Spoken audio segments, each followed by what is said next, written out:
नमस्कार दोस्तों, आपने शायद नोटिस किया होगा यूनाइटेड स्टेट्स ऑफ अमेरिका के प्रेसिडेंट कहीं पे भी जाते हैं उनके साथ एक ब्रीफ केस रहता है। यह है न्यूक्लियर फुटबॉल ब्रीफ केस। इस ब्रीफ केस का पर्पस क्या है, साथ साथ में यूनाइटेड स्टेट्स ऑफ अमेरिका का न्यूक्लियर वेपन्स लॉन्च प्रोसेस में बिस्किट करके एक टर्म आता है। यह भी क्या है ये समझने की कोशिश करेंगे। अब ये दोनों टर्म्स न्यूज में तब आया जब यूएस प्रेसिडेंट जो बाइडेन ने यह बोला presently risk of nuclear Armageddon है। आर्मागेडन का मतलब क्या होता है दोस्तों, ये बेसिकली बाइबल से रिलेटेड एक टर्म है। इट इज द साइट और time of A final and conclusive battle between the forces of good and evil. तो बेसिकली बाइबल में गुड एंड इविल के बीच में एक फाइनल एंड कंक्लूसिव बैटल हुआ था। जहां पे बैटल हुआ था ना, उस साइट को आर्मागेडन बोलते हैं। तो रिसेंटली यूएस प्रेसिडेंट ने यह बोला risk of nuclear Armageddon is at its highest level since the Cuban missile crisis of 1962। देखिए, सबसे बड़ा न्यूक्लियर रिस्क आया था जब क्यूबन मिसाइल क्राइसिस हुआ था 1962 में। ये तो कोल्ड वॉर के टाइम पर हुआ था। फॉर्चुनेटली कोई न्यूक्लियर अटैक नहीं हुआ जब तब के सोवियत यूनियन प्रेसिडेंट निकिता क्रूश्चेव ने शिप्स को वापस बुलाया था क्यूबा से। पर अब recently Russian president Vladimir Putin ने ये ओपनली बोला था कि वो यूक्रेन के ऊपर न्यूक्लियर अटैक्स करने के लिए भी हेसिटेट नहीं करेंगे। तो अगर रशिया की तरफ से न्यूक्लियर अटैक होता है और यूनाइटेड स्टेट्स ऑफ अमेरिका ये डिसाइड करते हैं रशिया के ऊपर काउंटर न्यूक्लियर अटैक करते हैं, तब काम आएंगे न्यूक्लियर फुटबॉल ब्रीफ केस। तो बेसिकली ये जो ब्रीफ केस है यूएस प्रेसिडेंट को एनेबल करते हैं काउंटर न्यूक्लियर अटैक लॉन्च करने के लिए। अब देखिए, ये अटैक लॉन्च करने के लिए एक कोड यूज करना पड़ता है जिसे गोल्ड कोड बोलते हैं। वो कोड को बिस्किट बोलते हैं। तो मेरा कहने का मतलब है रशिया यूक्रेन वार में ही नहीं, अगर यूएसए के ऊपर किसी भी तरह का न्यूक्लियर अटैक होता है तो काउंटर न्यूक्लियर अटैक लॉन्च करने के लिए यूएस प्रेसिडेंट को एनेबल करने का एक प्रोविजन है दोस्तों, न्यूक्लियर फुटबॉल ब्रीफ केस। ये ब्रीफ केस हमेशा यूएस प्रेसिडेंट के साथ रहते हैं। तो बेसिकली ये न्यूक्लियर फुटबॉल कौन कैरी करता है, हमेशा यूएस प्रेसिडेंट के साथ एक मिलिट्री एड रहता है, वही कैरी करेंगे ये जो न्यूक्लियर ब्रीफ केस है। And it is equipped with a nuclear control management system. The system has the credential to destroy an entire nation in one go. अब देखिए, इस सिस्टम के थ्रू एक पूरा कंट्री को वन गो में खत्म कर सकता है। Basically USA nuclear attacks launch कर सकता है। व्हाइट हाउस के हिसाब से the small portable communication system named the nuclear football enables the president or stand-in to order a nuke attack in case of any life-threatening emergency। US security agency के हिसाब से white house के अंदर एक secure situation room है जहां पे ports military leaders के साथ कम्युनिकेट करके एक फुल फ्लेज्ड वार ऑर्डर कर सकता है। वैसे पोर्टस मतलब क्या होता है, POTUS is the abbreviation for president of the United states.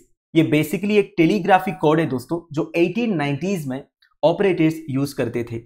तो मान लीजिए अगर प्रेसिडेंट देश के बाहर है तब वो ऑर्डर कैसे करेंगे, तो तब न्यूक्लियर फुटबॉल काम आएगा दोस्तों। न्यूक्लियर फुटबॉल की सहायता से president of the United states एक सिक्योर कनेक्शन एस्टैब्लिश कर सकता है दूसरों के साथ और ऑर्डर्स दे सकता है। तो बेसिकली न्यूक्लियर फुटबॉल एक पोर्टेबल कम्युनिकेशन सिस्टम है जिसके थ्रू प्रेसिडेंट ऑर्डर कर सकता है न्यूक अटैक के लिए।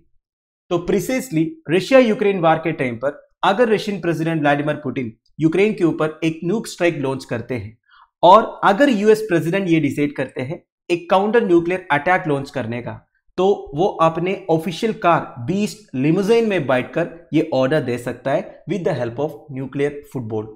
अब देखिए, the process to launch a nuclear weapon against any country is not like a remote control system but it is protected with an advanced coding mechanism. अब देखिए, आप ये मत समझ लीजिएगा अगर यूएस प्रेसिडेंट ये डिसाइड करते हैं किसी भी कंट्री के अगेंस्ट न्यूक्लियर वेपन लॉन्च करना है और वो अपना न्यूक्लियर ब्रीफ केस खोला और मिलिट्री लीडर्स के साथ बात किए और लॉन्च किया, ऐसा नहीं होगा। मान लीजिए न्यूक्लियर ब्रीफ केस चोरी हो गया, किसी और के पास पहुंच गया, तभी ये काम हो सकता है ना। तो इसलिए ये जो न्यूक्लियर ब्रीफ केस है इसे एक एडवांस्ड कोडिंग मैकेनिज्म के थ्रू प्रोटेक्ट किया है। So in order to authenticate that the orders are passed by the president and not by anyone else, the role of biscuit comes into play। तो इधर biscuit का role आता है दोस्तों। Basically president को authenticate करना है कि वही ये न्यूक्लियर ब्रीफ केस यूज कर रहा है करके। तो ये कोड्स को गोल्ड कोड्स बोलते हैं दोस्तों। By which the president can identify himself and make the order. तो बिस्किट कोड के थ्रू बेसिकली प्रेसिडेंट को आइडेंटिफाई करना है अपने आप को, इसके बाद ऑर्डर्स पास करना है। मान लीजिए कुछ एक्सट्रीम रेयर केसेस में न्यूक्लियर ब्रीफकेस लॉस हो गया या फिर मिस हो गया, तब क्या करेंगे? तब एक बैकअप सिस्टम अवेलेबल है दोस्तों vice president of the United States of America के पास, सो दैट ही और she is able to communicate in the event president can not. President तो बात नहीं कर पाएंगे, ऑर्डर्स पास नहीं कर पाएंगे, तब प्रेसिडेंट के बिहाफ पर वाइस प्रेसिडेंट ऑर्डर्स पास करेंगे। तो दोस्तों दैट्स इट। आई होप आपको न्यूक्लियर फुटबॉल, बिस्किट और गोल्ड कोड्स के बारे में समझ में आ गया होगा। अब हम बात करेंगे न्यूक्लियर वारहेड्स वर्ल्ड वाइड 2022। कितने कंट्रीज के पास weapons of mass destruction nuclear warheads है अपने डिफेंस आर्सेनल में? आप ही के हिसाब से वर्ल्ड वाइड 12,705 न्यूक्लियर वारहेड्स है दोस्तों अलग अलग कंट्रीज के पास, और इसमें 90% दो कंट्रीज के साथ है। One is obviously United States of America, second is Russia.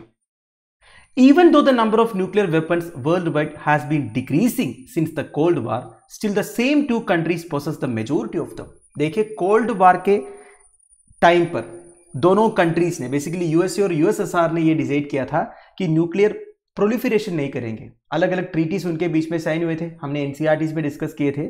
तो इसके थ्रू इन्होंने न्यूक्लियर वेपन्स डेवलप करना बंद किया था। इसके बावजूद अभी भी सबसे ज्यादा nuclear weapons United States of America और रशिया के पास है। तो कौन कौन से कंट्रीज के पास अभी न्यूक्लियर वेपन्स है?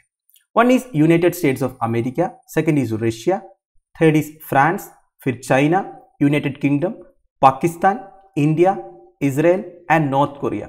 अब इसमें जो नॉर्थ कोरिया है इन्होंने ऑफिशियली तो नहीं बोला है, पर पूरी दुनिया को पता है कि नॉर्थ कोरिया के पास भी न्यूक्लियर वारहेड्स है। अब देखिए दोस्तों एक इंपॉर्टेंट पॉइंट है, आप सबको पता है कि यूनाइटेड स्टेट्स ऑफ अमेरिका के पास न्यूक्लियर आर्म्ड सबमरीन से उनका एक न्यूक्लियर आर्म्ड सबमरीन में उतने न्यूक्लियर वारहेड्स इक्विप्ड है जिनका destructive power world war second में जितने बॉम्ब्स गिराए थे ना, इंक्लूडिंग एटॉमिक बॉम्ब्स, उससे 7 गुना ज्यादा। और ऐसे कम से कम 10 न्यूक्लियर आर्म्ड सबमरीन यूएस का हमेशा समुद्र में रहते हैं, रेडी फॉर अटैक। सोचिए यूएस चाहने से पूरी दुनिया खत्म कर सकते हैं मिनट्स के अंदर। वैसे इंडियन नेवी के पास भी 2 न्यूक्लियर आर्म्ड सबमरीन है अरिहंत क्लास का, one is S2, second is S3, और अरिगट क्लास का सबमरीन का कंस्ट्रक्शन ऑलरेडी चल भी रहा है। वैसे ये न्यूक्लियर वारहेड्स का मतलब क्या होता है दोस्तों? They are weapons of mass destruction. They are able to destroy whole cities and kill millions of people. एक एक सिटी को पूरा खत्म कर सकता है, मिलियंस ऑफ पीपल का डेथ भी हो सकता है। ऊपर से न्यूक्लियर अटैक्स का लॉन्ग लास्टिंग इफेक्ट्स रहते हैं दोस्तों एनवायरनमेंट में भी, फ्यूचर जनरेशंस पे भी, क्योंकि रेडियो एक्टिव कंटैमिनेशन होता है दोस्तों। रेडियो एक्टिव कंटैमिनेशन पूरी तरह खत्म होने में सालों लग जाएगा। आपको पता होगा यूनाइटेड स्टेट्स ऑफ अमेरिका 1945 में हिरोशिमा एंड नागासाकी में जब न्यूक्लियर बॉम्ब्स गिराए थे, उसका जो आफ्टर इफेक्ट्स है अभी भी आपको देखने को मिलेगा। इतने खतरनाक नेचर होने के बावजूद भी कुछ कंट्रीज आज भी न्यूक्लियर टेस्ट रेगुलरली कंडक्ट करते हैं।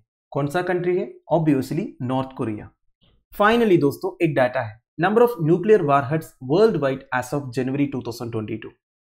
टोटल जैसे मैंने आपको पहले बताया 12,705 न्यूक्लियर वारहेड्स है। ये आप ऑफिशियल डाटा नहीं बोल सकते क्योंकि नॉर्थ कोरिया के पास कितने वारहेड्स है इसका कोई ऑफिशियल डाटा अवेलेबल नहीं है। फिर भी देखिए सबसे ज्यादा रशिया के पास 5,977, फिर USA 5,428, China 350, France 290, United kingdom 225, Pakistan 165 and India 160, Israel 90 and North Korea 20। अब ये नंबर से उतना फर्क नहीं पड़ता क्योंकि एक अटैक से ही बहुत ज्यादा डिस्ट्रक्शन हो सकता है। जितने वारहेड्स होंगे एक कंट्री के पास उतनी बार वो अटैक कर सकता है, बेसिकली और ज्यादा प्लेसेस को डिस्ट्रॉय कर सकता है, बस वही। तो दोस्तों दैट्स इट। देखिए अगर रशिया यूक्रेन के ऊपर न्यूक्लियर अटैक्स करते हैं, खुदा ना खास्ता ऐसा ना हो, फिर भी देखिए ऐसे करने से रशिया जीत तो जाएगा, पर ऐसे जीत के भी क्या फायदा दोस्तों? न जाने कितने लोगों का, कितने जनरेशंस का लाइफ बर्बाद होगा। ऐसे रशिया यूक्रेन अनेक्स करके भी फायदा क्या है? तो आपको क्या लगता है इतने वारहेड्स कंट्रीज ने लेके जो बैठा हुआ है जिसे पूरी दुनिया खत्म हो सकता है, इससे एक्चुअली इंटरनेशनल पीस इंश्योर हो रहा है क्या? या फिर इन सारे कंट्रीज को डिसाइड करके ये सारे वारहेड्स को सिविलियन पर्पसेस के लिए कन्वर्ट करना चाहिए? आप मुझे कमेंट बॉक्स में बता दीजिएगा। Thank you for watching, bye bye, have a nice day.